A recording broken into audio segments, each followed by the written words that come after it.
जयति परम ज्योति समं समस्तैरनन्तपर्यायै दर्पणतल्लिव सकला प्रतिफलति पदार्थमालिका यत्र गुरुवः पान्तनो नित्यं ज्ञानदर्शननायका चारित्रार्णौ गंभीरा मोक्षमार्गोपदेशका।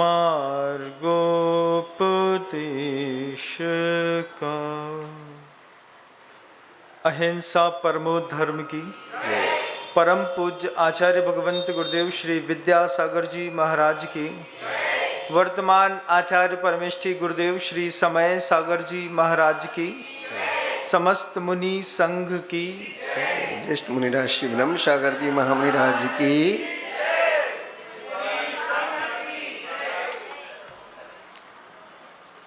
एक प्रसंग याद आता है।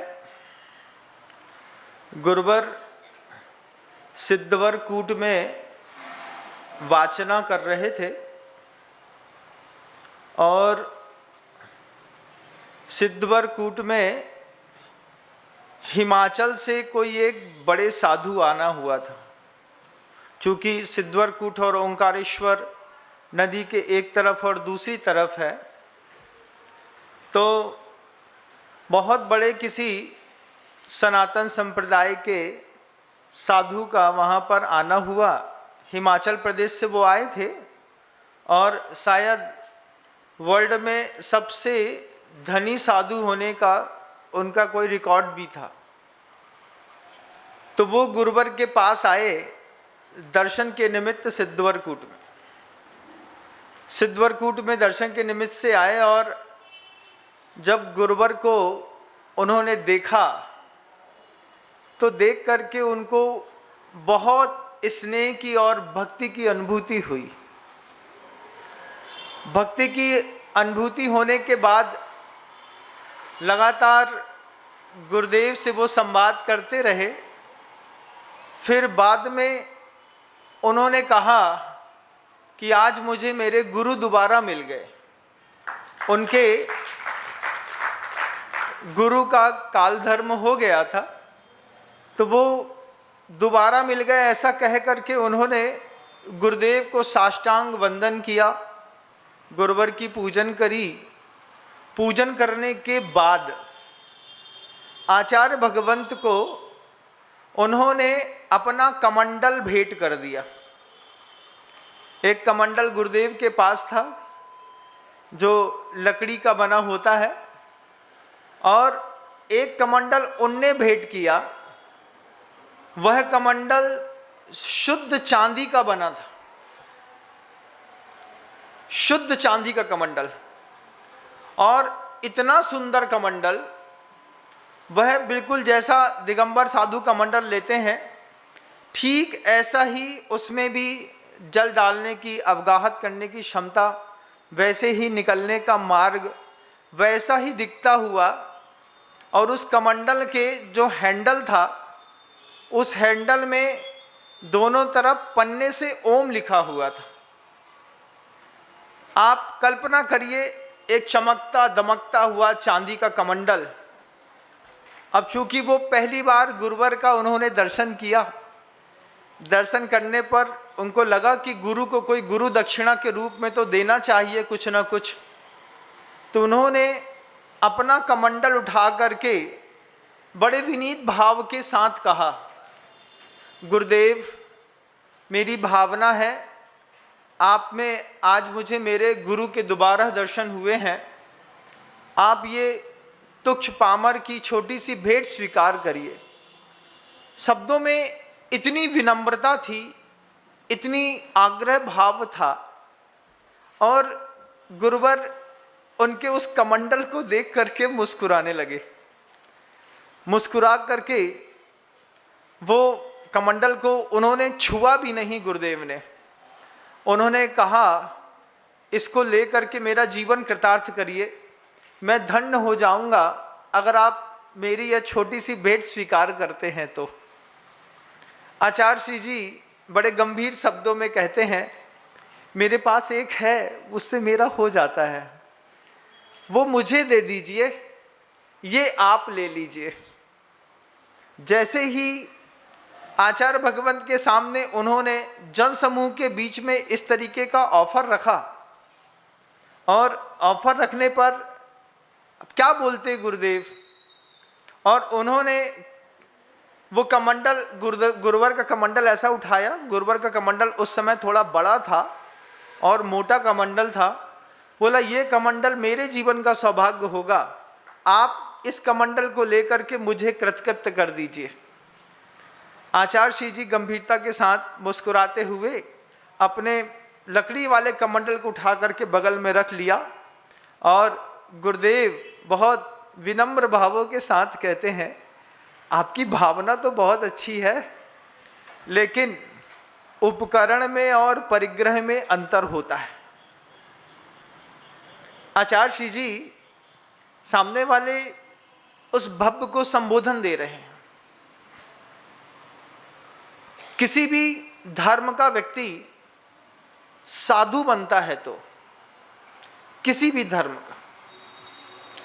धर्म का व्यक्ति साधु बनता है तो उसकी अंदर की आकांक्षाओं में भगवत प्राप्ति का भाव रहता है, और भगवत प्राप्ति के भाव में मार्ग में मिलने वाले ये जो साधन होते हैं, ये साधन द्वंद्व पैदा करते हैं, ऐसा गुरुदेव कहते हैं। आचार्य श्री जी ने कमंडल दूर से ही देखा, बोला, गुरुदेव मैं कब से सोच रहा हूं कि बस आप इसको लेकर के कृतार्थ कर दें। आचार्य श्री जी कहते हैं, उपकरण में और परिग्रह में अंतर हुआ करता है। उपकरण क्या है? उपकरण सामान्य से कमंडल है। अब वो कमंडल लंबा है, छोटा है, टेढ़ा है, उसमें जल धारण करने की क्षमता है, बस इतना ही पर्याप्त है। किसी ने बड़ा खूब कहा है, कबीरा कुआं तो एक है, पनिहारिन अनेक, बर्तन सबके न्यारे हैं, पर पानी सब में एक। बहुत खूब शब्द हैं ये। गुरुवर ने वह कमंडल अपना उठा करके उन सामने वाले सनातन संप्रदाय के साधु को दिखाया, और गुरुवर बोलते हैं कि ये मेरे लिए ये पर्याप्त है, इससे मेरा हो जाता है।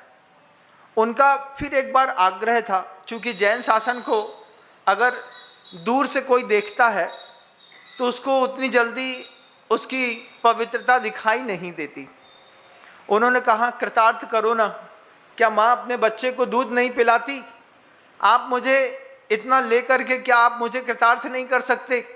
ऐसे भाव के साथ जब गुरुवर से उन्होंने दोबारा प्रार्थना करी, आचार्य श्री जी ने संबोधन देना शुरू कर दिया।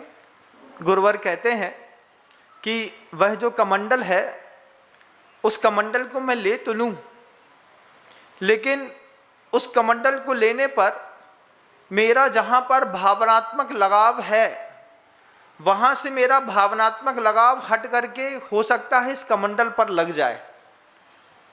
कमंडल शौचोपकरण है, उसका काम जंगल वगैरह जब जाते हैं, कुछ शारीरिक अशुद्धियाँ असुचिता हो जाती है, तो उसमें गर्म जल रखा हुआ होता है, छना हुआ, जिसमें साधु हाथ वगैरह धो करके, मुंह वगैरह धो करके अपना काम चला लेते हैं। साधुओं का नियम रहता है, कई साधुओं का, कि जो चौके में एक बार कमंडल भर दिया, उसी पानी से वो 24 घंटे चला करके दूसरे दिन सुबह जंगल इत्यादि से शौच कर्तव्य से निवृत्त होकर के फिर वहीं पर वो कमंडल सुखा देते हैं। कई साधु परमेष्ठी की ऐसी भी संकल्पना रहती है कि अगर मेरे कमंडल में 1-1.25 लीटर पानी आता है तो 1-1.25 लीटर पानी से मेरा पूरा दिन, पूरी रात, गर्मी, ठंडी, बरसात में बहुत अच्छे से निकल जाएगी। आचार्य भगवंत ने कहा कि देखिए, मैं ये चांदी का कमंडल अगर ले लूँगा तो मैं जिस अभीष्ट के लिए लगा हुआ हूँ, हो सकता है वहाँ से मेरा उपयोग और मेरी भावनात्मक संवेदनशीलता उधर से हट कर के इस कमंडल पे लग जाए। चूँकि इतना बड़ा साधु समूह है, संघ है, इतना बड़ा परिकर है, तरह तरह के लोग आते जाते रहते हैं। जैसे नदी में तरह तरह के लोग आते हैं, नदी में नहाने वाला भी आता है, कुल्ला करने वाला भी आता है, आचमन करने वाला भी आता है, नदी की पूजा करने वाला भी आता है, चमड़ा धोने वाला भी आता है, शौच करने वाला भी आता है, नदी को मचाने वाला भी आता है। ऐसे ही गुरुवर कहते हैं इतना विस्तृत संघ है, इतना बड़ा आश्रम है, तरह तरह के लोग आते हैं।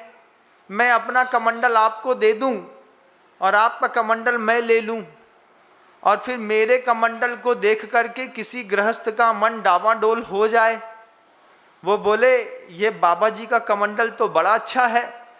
कैसा अच्छा है? चांदी का बना है।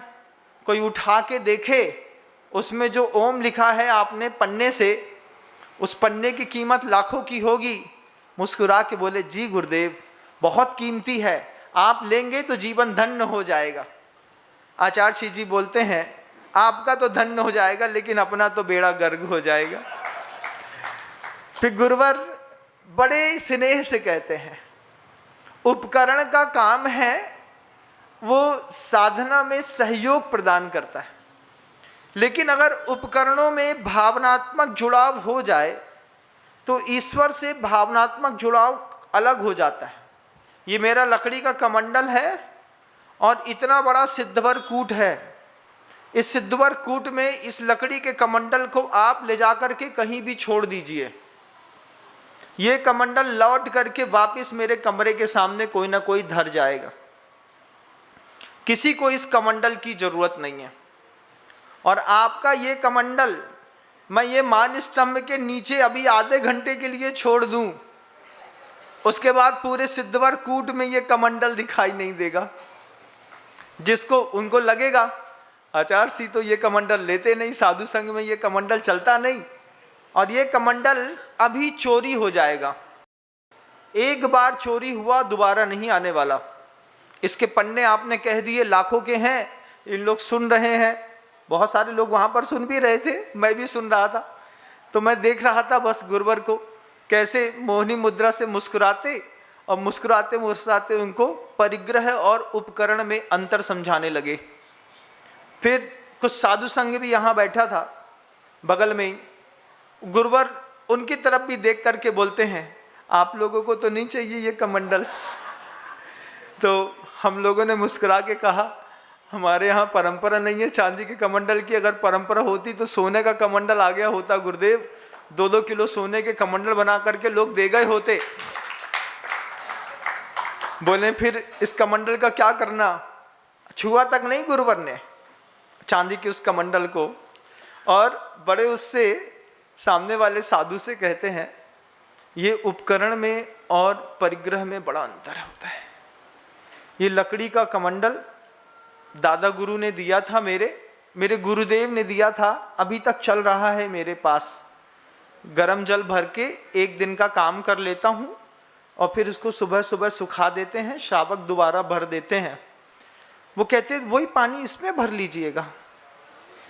आचार्य जी बोलते हैं नहीं, इसमें ये कमंडल मेरे बगल में आ गया और मैं ध्यान में बैठा और किसी ने इस कमंडल को उठा करके मान लो अपने घर ले गया, तो मैं सोचूंगा मेरा कमंडल कहाँ चला गया, कौन ले गया? फिर मैं किससे पूछूंगा कि मेरा कमंडल कहाँ गया? अभी तो वो कमंडल ऐसा है कि उस कमंडल को कोई हाथ नहीं लगाता। सब जानते हैं गुरु महाराज का कमंडल है, 2 बार उसके पैर जरूर पड़ लेंगे और चले जाएंगे, लेकिन ये चांदी का कमंडल तो कोई भी ले जा सकता है। उसमें पन्ना लगाया गया था, पन्ने से उसमें ओम लिखा था और नीचे एक गोल्ड की पट्टी लगाई थी उनने एक्स्ट्रा रूप से, जो एक्स्ट्रा साइन देती थी। उसमें उस संघ का नाम लिखा था जिस संघ को वो साधु परमेष्ठी बिलोंग करते थे, साधु बिलोंग करता था, उसका नाम लिखा था। तो वो पूरा आश्रम का नाम उसमें लिखा हुआ था। बगल में बैठ करके मैं कमंडल देख रहा था। सही बताता हूँ, उस कमंडल को देख करके लग रहा था कमंडल तो इसी को कहते हैं। ऐसा गजब का कमंडल था वो, और बिल्कुल ऐसा लग रहा था कि गुरुदेव के लिए ही ये कमंडल जैसे बनाया गया है। लेकिन मार्ग मार्ग होता है। आचार्य श्री जी ने उनको समझा दिया। फिर वो आचार्य श्री जी का आहार देखने के लिए निकले। जब गुरुदेव का आहार देखा, गुरुदेव के आहार में दानदाताओं की भीड़ देखी, कस्सम कस्सा देखी, दूर से खड़े होकर के वो देखते रहे। उसके बाद वो रुके नहीं। आचार्य श्री जी का जिस चौके में आहार हुआ था, उसी चौके में उन्होंने अपना पात्र आगे करके कहा, माँ भगवती भिक्षाम देही। ये शब्द कह करके उन्होंने एक ही बात कही कि जो गुरुदेव ने लिया है बस वह मैं भोजन करना चाहता हूँ, मुझे वही दे दीजिए, मैं आज वही भोजन करने की इच्छा है मेरी। फिर उन्होंने गुरुवर का बिल्कुल नमक से रहित, मीठे से रहित, सब्जियों से रहित गरम प्रासुक जो भोजन था वो उन्होंने जो लिया, ले करके उनके पास उनका एक पात्र था, उसी पात्र में उसी चौके में उन्होंने भोजन किया। भोजन करने के बाद वो वापस गुरुवर के पास आए। गुरुवर के पास आकर के हम लोगों की ईरापद भक्ति का समय हो गया था। ठंडी के समय पर गुरुदेव खुले में बैठे थे, हल्की सी धूप हल्की सी छांव दोनों थी, और गुरुदेव के पास बैठ कर वो बगल में बैठ गए। तो आचार्य जी ने मुस्कुराते हुए बोला, बस आप यहीं बैठ जाइए। बैठ गए और 40-45 साधुओं का धीरे से जब जमवाड़ा लगा, इतना बड़ा संघ देखा, संघ के सारे संघ के लोगों के साधुओं के कमंडल देखे, संघ के साधुओं की पिच्छी देखी और देख करके मुग्ध हो गए। जब दूसरा कोई दिगंबर मुद्रा को देखता है वो ऐसा मुग्ध होता है कि बस सत्य तो यही है, अस्तो माँ सदगमय अमृतो माँ ज्योतिर्गमय मृत्युर्मा अमृतम गमय। ऐसे वो उच्चारण करने लगे, बार बार बोलते हैं, हे भगवान अस्तो माँ सदगमय, अस्तो माँ सदगमय।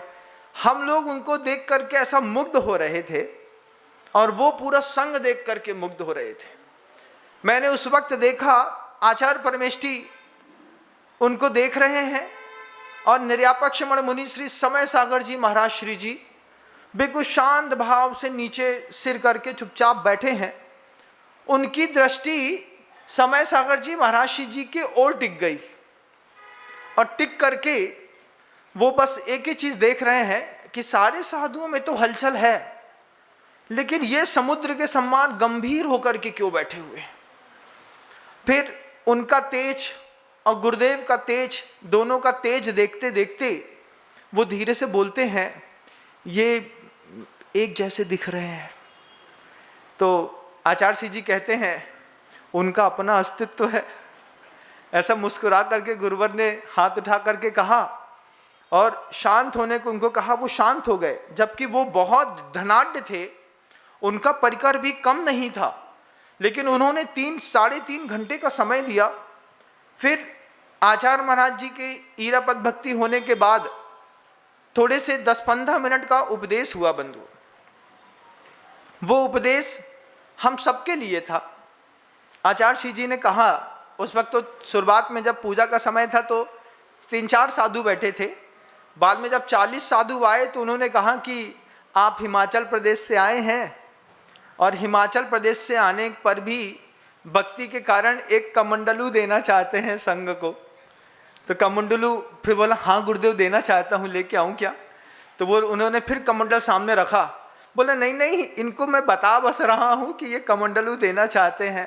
बोले ये कमंडल देना चाहता हूँ, गुरुदेव के चरणों में समर्पित है। गुरुदेव तो ले नहीं रहे हैं, आप सारे अवधूतों के बीच में कोई भी एक अवधूत अगर इस कमंडल को ले ले तो मेरा जीवन सार्थक हो। हम सब देख रहे थे, आचार्य श्री जी की तरफ हम लोग देखें, आचार्य श्री हमारी तरफ देखें, एक दूसरे को देख के मुस्कुराएं। और फिर किसी ने कह दिया कमंडल तो बहुत सुंदर दिख रहा है। बस इतनी सी बात क्या कह दी, जैसे गुरुदेव को किसी ने छेड़ दिया। फिर गुरुवर कहते हैं, वह जो जिस निमित्त से आप मुनि बने हैं उस भाव को याद करिए। जब मुनि बने थे तब आपके अंदर क्या भावना थी? कोहम कीदृग गुण क्वत्य किम प्राप्य किम निमित्तिक इत्यूय प्रत्ययन्नोचे दस्थाने हिरमतिर भवेत। उसमें दूसरी एक कारिका कहते हैं गुरुवर, सोहम विद्रग गुण नित्य सुह प्राप्त निर्निमित्तिक इत्यूय प्रत्ययन्नोचे दस्थाने हिरमतिर भवेत। क्या साधु की मानसिकता होती है? आचार्य जी कहते हैं, क्या सोच के मार्ग में आता है साधु? मैं कौन हूँ, मेरा क्या गुण है, मुझे क्या प्राप्त करना है। कोहम कीदृग गुण क्वत्य किम प्राप्य किम निमित्त का, क्या निमित्त है, मैं प्राप्त भी कर लूंगा तो मुझे क्या मिल जाएगा। ये सोच करके कोई साधु साधना के मार्ग पर कदम रखता है। और गुरुवर कहते हैं, आप इस कमंडल की तारीफ कर रहे हैं, देह से च्युत कर देता है ऐसा कमंडल। फिर आचार्य जी ने हम लोगों को वही बात कही। गुरुवर हम सभी से कहते हैं कि आप लोगों के भी कमंडल हैं, इन कमंडलों में भी किसी किसी का कमंडल विशेष रूप से चमकता है। तो हाँ, एक साधु परमेष्ठी मुस्कुरा करके बोलते हैं, असल में क्या है, इतना ही बोले तो बोलते बस तुम चुप रहो, तुम्हारा असल में क्या है हम जानते हैं। और कुछ बोल नहीं पाए वो। और इतने में ही आचार्य भगवंत कहते हैं, जिस उपयोग की शक्ति को आपको प्रभु के ऊपर लेकर के जाना है, अगर उस उपयोग की शक्ति कमंडल में या पिछी में आ गई।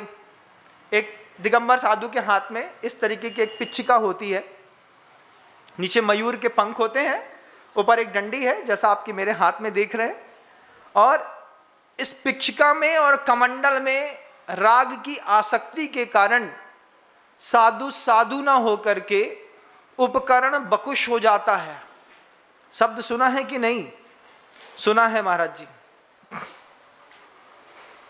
उपकरण बकुश, ये परिभाषा वो साधु जो दूसरे सनातन संप्रदाय के थे वो भी बैठे थे और हम लोग भी बैठे थे, और आचार्य जी उपदेश देने लगे। बोले इसको कहते हैं उपकरण बकुश। क्या? मेरा कमंडलू हो, उसकी टोटी में चांदी का एक छल्ला डाला हो, फिर उसमें एक शेर का मुख बना दिया गया हो। क्या है, हम सिंह मुखी जल पीते हैं या फिर सिंह मुखी जल का उपयोग करते हैं, अंदर से वो प्रवाहित होकर के सिंह के मुख से आता हो। अब सिंह का मुख दहाड़ता हुआ खुला। अब कल्पना करिए वो कमंडल में सब बना हुआ था, उसकी टोटी में सिंह बना हुआ था, तो उसमें से पानी निकलता था तो ऐसा लगता था जैसे सिंह के मुख से जल निकल रहा है। आचार्य जी देख रहे थे और उसमें कहा कि गुरुदेव, बड़े बड़े गुरुओं के पास सिंह मुखी होता है और साधकों के पास गोमुखी होता है। गोमुखी भी है एक, उनकी टोटी में गाय बना हुआ था। तो अब देखिए क्या बात होती है, गोमुखी था तो वो गोमुखी चांदी का एक टोटी पे वो बना हुआ था। तो उन्होंने कहा कि आप गोमुखी भी ले सकते हैं, सिंहमुखी भी है। बोले ये गोमुखी और सिंहमुखी तुम ही रखो अपने पास, हमको नहीं चाहिए।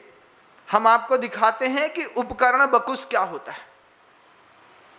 उपकरण बकुश है, उपकरण के प्रति आकर्षण बैठ गया।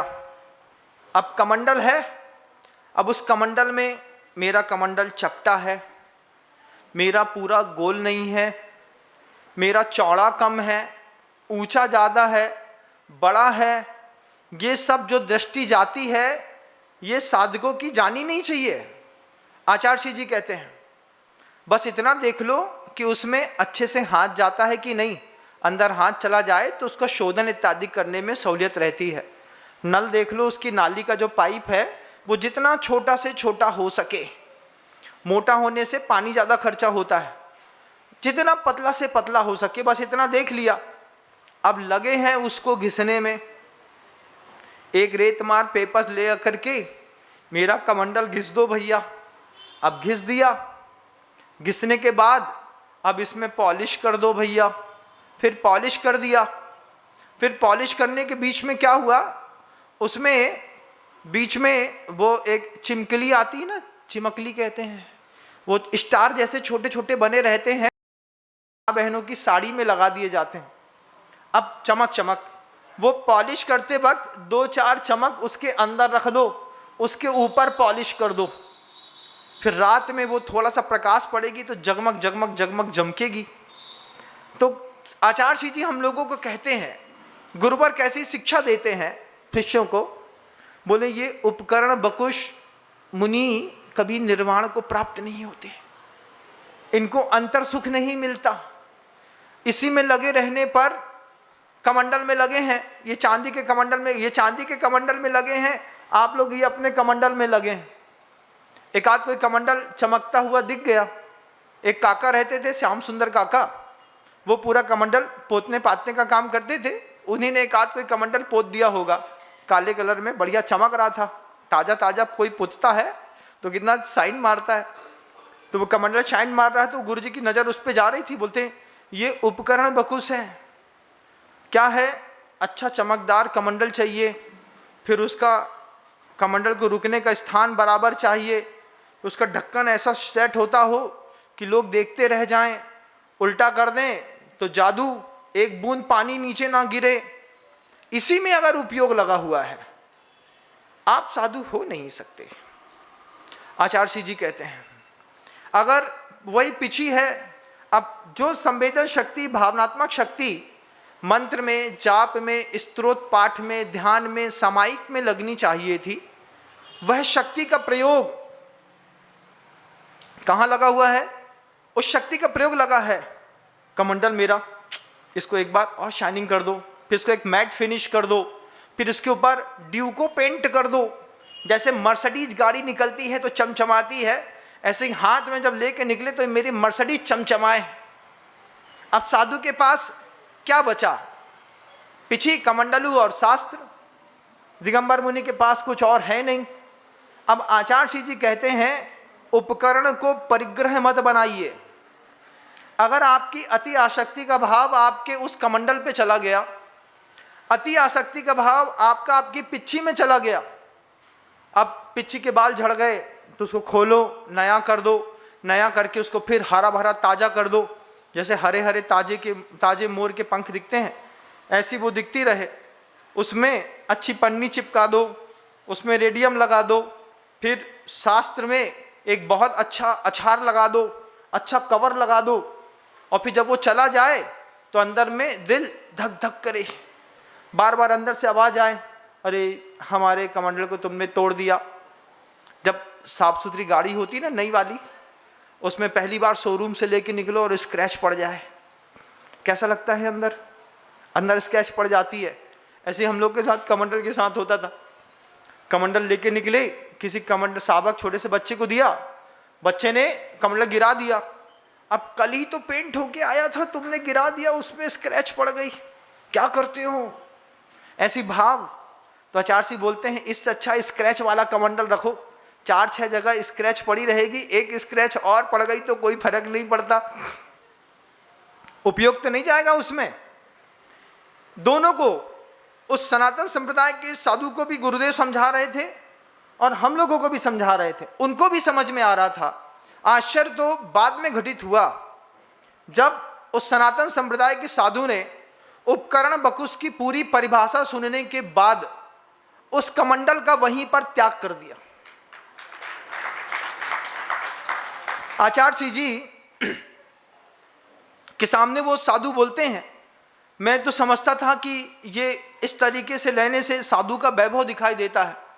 बोले साधु का वैभव इससे दिखाई नहीं देता, साधु का वैभव ज्ञान ध्यान तपः रखता तपस्वी सब प्रशस्यते, ये गुरुवर ने कहा और जीवन भर ये बात हम लोगों को गुरुदेव ने सिखाई भी। अचेतन मिदम दश्चम मृदश्यम चेतनम तथा करुष्यामी कतुष्यामी माध्यस्थोहम भवाम्यतः, यह गुरुवर की सबसे प्रिय कारिका थी। कोहम कीदृक् गुणः क्वत्यः किम प्राप्यः किम निमित्तकः इत्तुय प्रत्ययन्नोचे दस्थाने हिर्मतिर्भवेत्। दिन में 3 बार बोलते थे गुरुवर, थोबम जीमे ही माँ बहु जंपः दुखम सह जड़ निद्दा मित्ति भावेन सुट्ठवे रग्गम।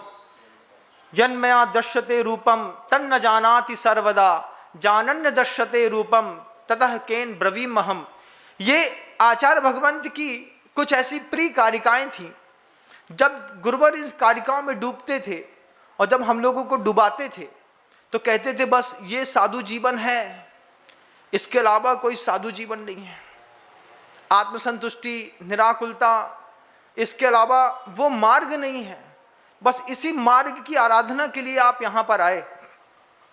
और कभी भी पूरे जीवन काल में आचार्य भगवंत ने इसके अलावा संघ को किसी बात की प्रेरणा नहीं दी। ज्ञान दान तपा रखता है, आप इसी में लगे रहिए, यही आपके जीवन का उद्देश्य और चरम है। और पूरा संघ उसी में लगा रहा।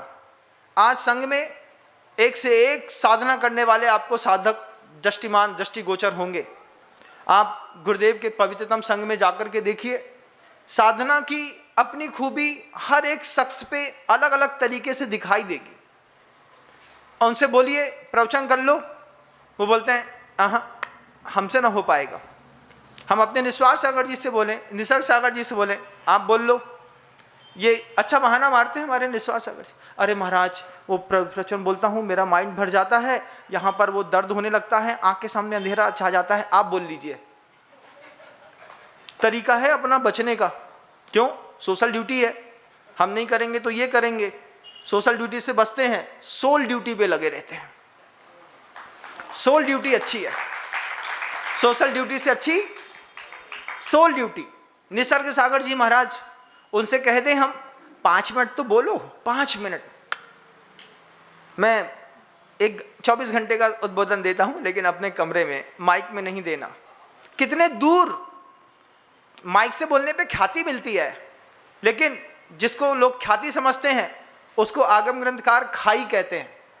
प्राकृत में ख्याति को खाई शब्द कहा है कि एक बार खाई में कोई साधु गिरा, फिर उठना बड़ा मुश्किल है। ख्याति में गिरा तो फिर ख्याति से ऊपर और उठता जाएगा, उठता जाएगा, उठता जाएगा, उससे उतर करके रास्ते में चलना मुश्किल है। आचार्य भगवंत ने जब उपकरण बकुश का उपदेश दिया, उपदेश देने के बाद वे सनातन संप्रदाय के साधु जो हिमाचल प्रदेश से आए थे, अच्छा गौर वर्णी, अच्छी 7 फुट 6.5 फुट की हाइट, चमचमाता हुआ चेहरा, पूरे शरीर में भगवा रुद्राक्ष की माला, विनम्र वाणी, बिल्कुल सहज होकर के उन्होंने कहा कि गुरुवर आपके इस उपदेश से मेरा जीवन कृतार्थ हुआ। उनकी खड़ाऊ में भी चांदी की कुछ परतें लगी हुई थीं। उन्होंने वो खड़ाऊ, वो चांदी का कमंडल वहीं पर त्याग कर दिया और गुरुदेव से कहते हैं मुझे अपने शिष्यत्व के लिए कुछ ऐसा प्रदान करिए कि जो मुझे युगों युगों तक याद रहे। श्याम सुंदर काका के पास पूछवाया, एक आध कोई कमंडल है क्या तुम्हारे पास? हाँ महाराज, एक कमंडल है।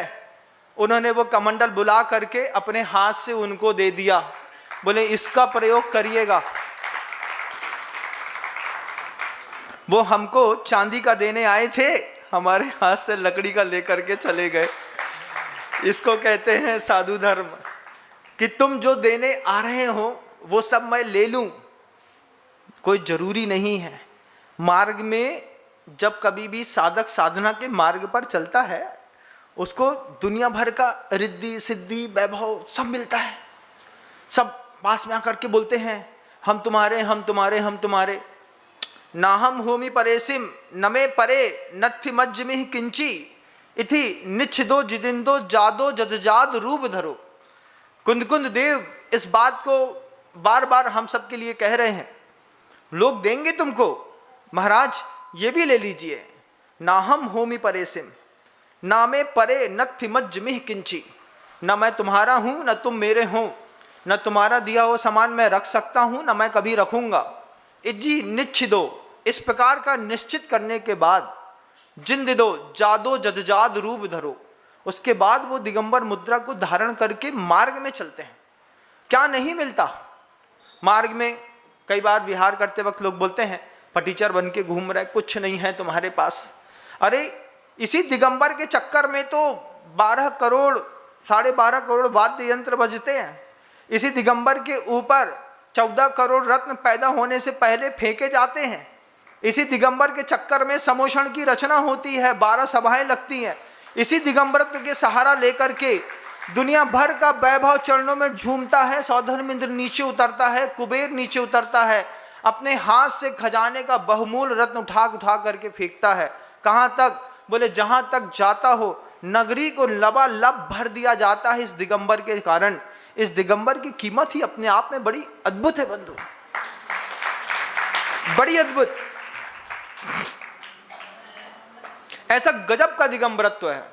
गुरुवर जब इस दिगंबरत्व के बारे में हम सबको बताते थे, ऐसा मन लट्टू हो जाता था। गुरुवर बस आप हैं और कुछ नहीं है। उनकी देशना लगातार सुनते सुनते सुनते ईरापद में समझा दिया, और समझाने के साथ ही टॉनिक दे दिया, एक चिंतन दे दिया। आज की चिंतन करिएगा बैठ करके, आंख बंद करके, उस चांदी के कमंडल में और लकड़ी के कमंडल में आपके लिए क्या उपादेय है, चिंतन करके हमको दोपहर में बताइएगा। 2:30 बजे से क्लास लगेगी तब। अब सारे साधुओं को चिंतन दिया। सारे साधु सामायिक में ध्यान के माध्यम से वो कमंडल हम लोगों ने सबने देखा। आज भी मुझे वो कमंडल अपनी स्मृतियों में याद है। उसकी टोटी में सिंह बना हुआ था, उसमें रत्न जड़े थे, कुछ पिच्चीकारी करी थी, और पूरा चांदी का कार्विंग वाला कमंडल था, और बिल्कुल कमंडल के जैसा कमंडल था। मैं सोच रहा था अगर एक बार भी आचार्य जी इससे पैर भी धोते ना तो उनके हाथ में वो कमंडल इतना सुंदर लगता। लेकिन आचार्य जी की तो अपने गुरुदेव की दी हुई चीज़ें ही सबसे ज़्यादा पवित्र लगी।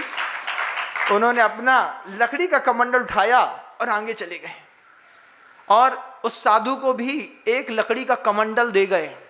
ये कमंडल रख लीजिए, जब तक ये कमंडल फूटे नहीं, नियम दे दिया उनको, जब तक ये कमंडल फूटे नहीं, इस कमंडल से लीकेज सीपेज ना हो, तब तक आपको इसी कमंडलू का प्रयोग करना है। हाँ गुरुदेव, इसको तो मैं हमेशा याद रखूँगा। और बड़े आदर भाव के साथ ओंकारेश्वर में कुछ बहुत बड़ा कार्यक्रम हो रहा था। उस कार्यक्रम में वो वापस चले गए। संध्या का उनका बहुत बड़ा कार्यक्रम था, बड़ा वैभव था। उस वक्त शायद उपराष्ट्रपति महोदय का भी वहाँ पर आना हुआ था। भैरव सिंह शेखावत उस वक्त उपराष्ट्रपति हुआ करते थे। भैरव सिंह शेखावत का नाम जानते? राजस्थान के हैं, पहले मुख्यमंत्री थे, उस समय वो उपराष्ट्रपति थे, भैरव सिंह शेखावत जी। उनका फिर वहाँ पर आना हुआ और उस कार्यक्रम की बड़ी महिमा हुई। लेकिन उस कार्यक्रम में भी कहा कि उन्होंने जब वो दिखा करके कहा, आज सिद्धवर कूट में परम सिद्ध परमेष्ठी के दर्शन करके मैं आया, और महा महा महा 1008 गुरुदेव श्री विद्यासागर जी महाराज के हाथों से मुझे ये कमंडल मिला है, ये साक्षात मेरे लिए शिव स्वरूप है। जब ऐसा उन्होंने कहा तो लोगों में इस बात की बड़ी उत्सुकता हुई कि इस तरीके का भी ज्ञान इधर से उधर परंपरा में प्रवाहित करके लोगों को मार्ग में इस तरीके से खड़ा किया जाता है। ये वो दृश्य आज एक याद आ गया, आप सबके बीच में रखा, और उस बीच में अपनी उस भावनाओं को भी रखा कि गुरुवर हम लोगों से कहते थे कि कभी भी उपकरण बकुश मत बनो। किसी चीज़ में भावनात्मक लगाव लगा लेने पर वो चीज़ तुम्हारी हो जाती है और फिर उसमें तुम लग जाते हो। आप लोग तो उपकरण बकुश हैं ही। अरे महाराज, हम तो बिल्कुल नहीं हैं। 3-4 उपकरण बकुश होते हैं। पिची है, कमंडलू है, शास्त्र है, इसके अलावा शरीर में भी एक शरीर बकुश भी होता है। शरीर को भी बढ़िया इत्र फुलैल के साथ चमकाना, चमचमाता चमकता हुआ रखना, उसको बिल्कुल हाई फाई स्टैंडर्ड जोन में रखना। 18 टेम्परेचर से ऊपर उठना नहीं चाहिए, नहीं तो इधर से पसीना टपक जाएगा, तो पसीना टपकने पर गड़बड़ हो जाती है। तो ये शरीर बकुश और उपकरण बकुश से गुरुवर ने हमेशा ऊपर उठना सिखाया। बोला बार बार इसी बात को माँ जिनवाणी ने कि ये दोनों से भाव से ऊपर उठने की कोशिश करो। पसीना है, गर्मी है तो बहेगा। अरे बहुत आकुलता होती है, वो आकुलता सोचने पर और ज़्यादा होती है। आचार्य जी कहते हैं परिणाम पच्चेन एक शब्द है जैन शासन का, जैसा सोचते हैं वैसा होता है। आप सोचो बड़ी तेज गर्मी लग रही है, बहुत प्यास लग रही है, बहुत प्यास लग रही है, तो समुद्र पी जाओगे, प्यास नहीं बुझने वाली। और सोच लो कि बस अरे अभी थोड़ा सा समय और रखो, अभी सब मिलेगा और सब बहुत अच्छा हो जाएगा, तो एक जग पानी में भी पूरा दिन निकाल लेने की क्षमता इस साधक के अंदर पैदा हो जाती है। आचार्य भगवंत का अपने जीवन काल का नियम था। गुरुवर 8 अंजलि पानी शुरू में लेते थे, मई की गर्मी में भी 8 अंजलि पानी मात्र शुरू में लेते थे गुरुवर, 8 अंजलि बीच में लेते थे और 8 अंजलि लास्ट में लेकर के सिर्फ 24 अंजलि पानी में आचार्य भगवंत का मई जून की गर्मी में पूरा दिन निकल जाता था। वो विहार भी करते थे, तो विहार में भी कभी उन्होंने 25वीं अंजलि जल का प्रयोग नहीं किया अपने जीवन काल में। उन्होंने पूछा कि गुरुवर जल थोड़ा और ले लेते, अभी तो जगह थी, पेट में थोड़ा सा और लिया जा सकता था, गर्मी बहुत पड़ रही है। बोले इसका भी तो नियम होता है ना, प्यास को भी तो नियंत्रित रखना पड़ता है, तब जाकर के साधना कुछ अलग से आसमान दिखाती है। और ये बात ऐसी छूती थी दिल के अंदर। आज भी जब कभी भी चौके में आहार के निमित्त से मैं भी जाता हूँ तो कोशिश करता हूँ कि अंतिम समय तक 1 अंजलि और घुस सकती है तो घुसा लूँ, और जब 1 और अंजलि ले लो, क्यों, अब पूरा दिन तो मिलेगा नहीं, अब कल मिलेगा, काम आने दो आने दो आने दो, 1 अंजलि और 1 अंजलि और 1 अंजलि और, थोड़ा सा रुक जाते हैं, सब्र करते हैं, फिर 1 अंजलि और। लेकिन गुरुदेव ने कभी इस तरीके का जल में भी प्रलोभन नहीं किया। और 24 अंजलि 8-8 अंजलि पानी लिया, पेट में जगह थी, हो गया, बस इतना ही पर्याप्त है। अरे आपका पेट तो खाली है, कुछ भी है, जितना चाहिए था उतना ले लिया, जीवन आज के लिए पर्याप्त है, कल का कल देखेंगे, ऐसा कह करके वो हमेशा अपना व्यवहारिक जीवन जीते रहे। फिर किसी ने उनके लिए बड़ी सुंदर 4 लाइनें लिखी, इतनी सुंदर पंक्ति कि जो गुरुवर के पूरे शरीर पे, जीवन पे फिट बैठती थी। किसी ने क्या खूब लिखा, उठे ऊंचा कोई कितना कि अंबर हो नहीं सकता। आचार्य श्री जी के लिए 4 पंक्तियां थीं। उठे ऊंचा कोई कितना कि अंबर हो नहीं सकता, बढ़ा ले आकार कितना भी समंदर हो नहीं सकता, कुंदन सा दहकता दमकता सा तन है, दुनिया में यूं ही कोई दिगंबर हो नहीं सकता। शब्दों को विराम देता हूं, कल पुनः प्रयास करूंगा। गुरुदेव श्री विद्यासागर जी महाराज।